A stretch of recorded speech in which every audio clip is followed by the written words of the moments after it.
നമുക്കിപ്പം ഇപ്പോൾ ഇവിടുത്തെ വാർഡ് മെമ്പർ ചേരുന്നുണ്ട്. നമുക്ക് ഇദ്ദേഹത്തോട് കൂടുതൽ കാര്യങ്ങൾ ചോദിച്ചറിയാം. എന്തെങ്കിലും പ്രശ്നങ്ങൾ ഉള്ളതായിട്ട് അറിയാം? പ്രശ്നം ഈ വീട്ടിൽ പ്രശ്നങ്ങളേ ഉള്ളൂ.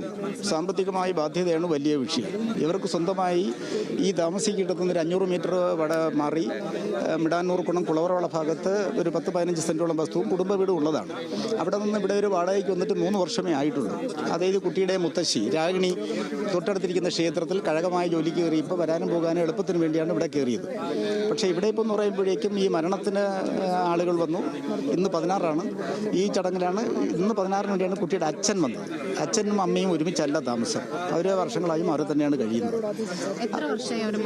ഇവർ മാറി താമസിച്ചിട്ട് എന്താണ്ട് ഞങ്ങളിപ്പോൾ ഇവിടെ അവിടെ കുളവറവളത്ത് താമസിക്കുമ്പോഴും ഇയാൾ മാറി തന്നെ.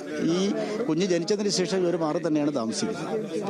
ഇപ്പോൾ ഇന്നലെ 16 ആയതുകൊണ്ട് അങ്ങനെ ഇത് ഈ അദ്ദേഹം ഒരിക്കൽ മുമ്പ് ചോദിച്ചു പറഞ്ഞെന്ന് വെച്ചാൽ അദ്ദേഹം പറയുന്ന പോലെ ഇവള് കേൾക്കുന്നില്ല. ഇവളും അമ്മയും ഒറ്റക്കെട്ടാണ്. ഇവർ ആ ഒരു തരത്തിലാണ് കാര്യങ്ങൾ നിൽക്കുന്നത്. അപ്പോൾ അയാളുടെ വാക്കുകൾക്ക് പ്രസക്തിയില്ല. ഇപ്പോൾ എനിക്കറിയാൻ കഴിയുന്നത് ഈ മരണം കഴിഞ്ഞതിൻ്റെ അന്ന്, ചടങ്ങ് കഴിഞ്ഞതിൻ്റെ അന്ന് ബന്ധുക്കളെല്ലാം കൂടെ ഇരുന്ന് ഇവരെ ഒന്നിപ്പിച്ചു നിർത്തുന്നതിലേക്ക് കൊണ്ട് ശ്രമം നടത്തി. അപ്പോഴേക്കും സാമ്പത്തികമായ ബാധ്യത കൂട്ടിയപ്പോൾ ഏതാണ്ട് 2 കോടിയിൽ പരം രൂപയുടെ ബാധ്യത അവർക്ക് കണ്ടെത്താൻ കഴിഞ്ഞു. ഈ മരിച്ചുപോയ കുട്ടിയുടെ അമ്മയ്ക്കും മുത്തശ്ശിയുമായിട്ട്. അമ്മയാണ് ഇതിൻ്റെ കഥാനായിക. ഈ മരിച്ചുപോയ കുട്ടിയുടെ അമ്മയാണ് ഈ ബാധ്യതയെല്ലാം വരുത്തി വയ്ക്കുന്നത്. ഒരിക്കൽ പറയും ദേവസ്വം ബോർഡിൽ ജോലിയുണ്ടെന്ന് പറയും. കുറച്ച് ദിവസം ഉണ്ടായിരുന്ന താൽക്കാലിക ജോലിയാണ്. പക്ഷെ അത് സ്ഥിര ജോലിയെന്നും കാര്യങ്ങളൊക്കെ പറഞ്ഞ് ഇങ്ങനെ ആളുകളെ അടുത്ത് പറഞ്ഞ് ഏതെങ്കിലും ഒരു കാര്യം പറഞ്ഞ് അവർ പൈസ ഒപ്പിക്കുന്നവരാണ്. ഈ അടുത്ത കാലത്തുണ്ടായ ഏറ്റവും വലിയൊരു സംഭവം എന്ന് പറയുന്നത് ഈ കുട്ടിയുടെ മുത്തശ്ശിക്ക് അങ്കണവാടി ഹെൽപ്പറാണ്. 23 നമ്പർ അങ്കണവാടിയിൽ എൻ്റെ വാർഡിൽ തന്നെ തൊട്ടടുത്താണ്. അപ്പോൾ ഒരാളുടെ നിന്ന് കടം വാങ്ങിച്ചതിനൊരു തെളിവെന്ന് പറഞ്ഞത് ഈ കുട്ടിക്ക് മുത്തശ്ശി ചോറ് കൊടുത്തുകൊണ്ടിരുന്നു.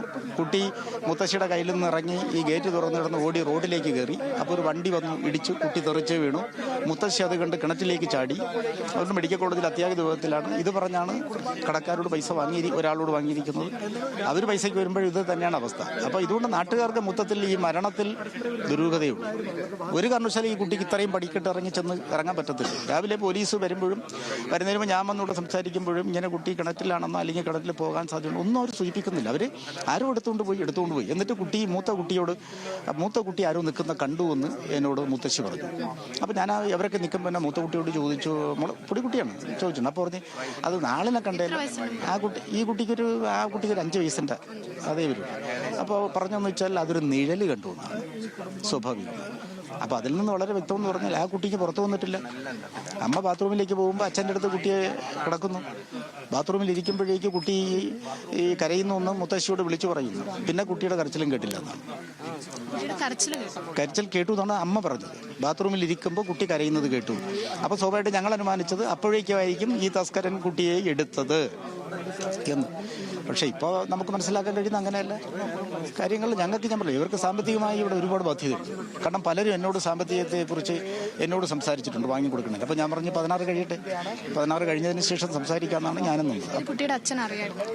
അച്ഛനൊന്നും അറിയില്ല. പക്ഷേ ഇപ്പോൾ ഈ മരണാനന്തര ചടങ്ങുമായി ബന്ധപ്പെട്ട്, അതായത് ചടങ്ങ് കഴിഞ്ഞതിൻ്റെ അന്ന് ബന്ധുക്കളെല്ലാം കൂടി ഇരുന്ന് സംസാരിക്കുമ്പോഴേക്കാണ് കുട്ടിയുടെ അച്ഛൻ പോലും ഈ കടം അറിയുന്നു എന്നാണ് ബന്ധുവിൽ നിന്ന് എനിക്കറിയാൻ കഴിഞ്ഞത്. അല്ലെങ്കിൽ അന്ന് അവരെ സെറ്റിൽ ചെയ്ത് വിടുമായിരുന്നു. അപ്പോൾ ഇത്രയും ബാധ്യത അയാളെ ഏൽപ്പിക്കുമ്പോൾ ഈ കടക്കാരെല്ലാം പിന്നെ അയാളുടെ അടുത്തല്ലേ ചെല്ലുള്ളൂ. അങ്ങനെ കൊടുക്കാൻ കഴിയില്ല എന്ന് പറഞ്ഞിട്ടാണ് അയാൾ വീണ്ടും ഫ്രീ ആയിട്ട് പോയത്, വന്ന ബന്ധുക്കളോട് പോയത്. ഈ അമ്മയുടെ സഹോദരൻ ഇക്കാര്യങ്ങളൊക്കെ അറിയാം? ഇവർ നാട്ടുകാർക്കൊക്കെ അറിയാം, സഹോദരനൊക്കെ അറിയാം, എല്ലാവർക്കും അറിയാം. ഈ നാട്ടിൽ എല്ലാവർക്കും അറിയാം. എന്തുകൊണ്ടാണ് ഇത്രയധികം ബാധ്യത? അതാണ് ഞങ്ങൾക്ക് അറിയാത്തത്. ഒന്നുകിൽ എവിടെയെങ്കിലും 5 സെന്റ് വസ്തു വാങ്ങണം. ഇവർക്ക് പഞ്ചായത്തിന്റെ ലൈഫിന്റെ വീടിന്റെ ലിസ്റ്റിൽ കിടക്കുകയാണ്. ലൈഫിന്റെ വീട്ടിൽ ലിസ്റ്റിലുണ്ട്. അപ്പോൾ അവരിപ്പോൾ എന്നെ കാണുമ്പോൾ ഇപ്പോഴും ചോദിക്കും നമുക്ക് കിട്ടാറായോ. ഇവിടെ ഞങ്ങൾ അറിവിൽപ്പെട്ടിടത്തോളം 2 സെന്റ് ഭൂമി പോലും വാങ്ങിയിട്ടില്ല, വീട് വെച്ചിട്ടില്ല. ആ വീട് കുടുംബ വീട് ഇടിഞ്ഞു പൊളിഞ്ഞ് കിടക്കുന്ന ഒരു അവസ്ഥയിലാണ്. അപ്പോൾ ഇതെന്തിനു വേണ്ടി ഈ പണം ഇവർ വാങ്ങി വിനിയോഗിച്ചു എന്ന് ചോദിക്കുമ്പോൾ പറയുന്നത് അച്ഛന് ചികിത്സയ്ക്ക് വേണ്ടി. ഇപ്പോൾ ഈ കുട്ടി തലമുണ്ടാനം ചെയ്തിട്ടുണ്ട്, ഈ മരിച്ചുപോയ കുട്ടിയുടെ അമ്മ. ആദ്യം ഇവിടുത്തെ ആളുകളോട് പറഞ്ഞത് അച്ഛനെ അസുഖമായതുകൊണ്ട് ക്ഷേത്രത്തിൽ പോയി ദർശനം നടത്തി നേർച്ചയ്ക്ക് വേണ്ടി മുണ്ടനം ചെയ്തു. കുട്ടിയുടെ അമ്മ, ഈ മരിച്ച കുട്ടിയുടെ അമ്മ തല മൊത്തം നല്ല മുടിയുള്ള ഒരു സ്ത്രീയായിരുന്നു. അപ്പോൾ നേർച്ചയ്ക്ക് വേണ്ടി ചെയ്തു. ഓക്കെ. പിന്നെ പറഞ്ഞത് ഈ അവൾക്ക് അസുഖമായതുകൊണ്ട് മുണ്ടനം ചെയ്തു. അമ്മയ്ക്ക് അസുഖമാണ്. ഒരു അസുഖങ്ങളില്ല. മരണത്തിൽ ഞങ്ങൾക്ക് തുടക്കത്തിൽ ഈ സംശയം ഈ നാട്ടുകാർ. അതിൽ ഒരു നിർദ്ദേശമുണ്ടല്ല. ഞങ്ങൾ ആരും ഇപ്പം അവർ പുറത്ത് ആരെയുമില്ല. അതിൽ ഇതെന്ന് പറയുമ്പോൾ ഞങ്ങൾക്കിപ്പോൾ ഞങ്ങൾ സംശയിക്കുന്ന കുട്ടിയുടെ അമ്മ ഉൾപ്പെടെ നിൽക്കാം. അമ്മ ഉൾപ്പെടെയുള്ള ആളുകൾ. കാരണം എന്ന് വെച്ചാൽ ഒരു മയവും കൂടാതെയാണ് കാര്യങ്ങളോട് ഡീൽ ചെയ്തിട്ടുള്ളത്. അതുകൊണ്ട് ഞങ്ങൾക്ക് ബലമായ സംശയമുണ്ട്. മരണത്തിൽ കാരണം പുറത്തുനിന്ന് വരാൻ സാധിക്കും. പുറത്തുനിന്ന് പറയുന്ന സമയത്ത് എന്ന് പറഞ്ഞാൽ 5 മണിക്ക് ക്ഷേത്ര റിക്കോർട്ട് കഴിയുന്ന പറഞ്ഞാൽ ഇവിടെ ഒരു 4 മണി കഴിയുമ്പോഴേ ഈ ജംഗ്ഷനിൽ ധാരാളം ആളുകളുണ്ട്. ഒരാൾക്ക് പോലും കുട്ടിയെടുത്തിട്ട് പുറത്തിറങ്ങാൻ കഴിയില്ല.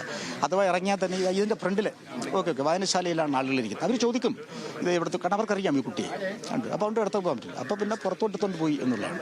അപ്പം അങ്ങനെ പറയുന്നതിലേ പരസ്പര വിരുദ്ധമാണ് ഉണ്ടായിരുന്നത്. കാര്യങ്ങളൊക്കെ പോലീസിനോട് സൂചിപ്പിച്ചിട്ടുണ്ട്, പറഞ്ഞിട്ടുണ്ട്.